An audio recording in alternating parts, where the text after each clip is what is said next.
খানায় কাবা চাইতেও ওই মানুষটার ইজ্জত সম্মান কোটি কোটি গুণ বেশি।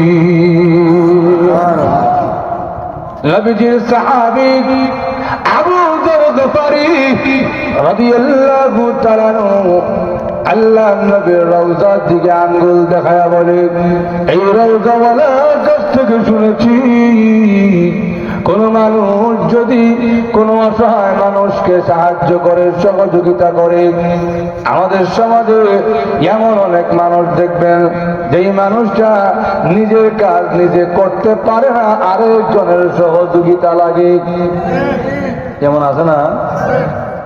এমন অসহায় দুর্বল মানুষটাকে যদি কেউ সাহায্য করে, আল্লাহ নবী বিশ্ব নবী রাহমাতুল লিল আলামিন বলেন, আল্লাহ রাব্বুল আলামিনের কাছে ওই আমলটা এত প্রিয়, এত পছন্দনীয় হয়ে যায়, মদিনার মসজিদে 10 বছর ইতিকাফ করলে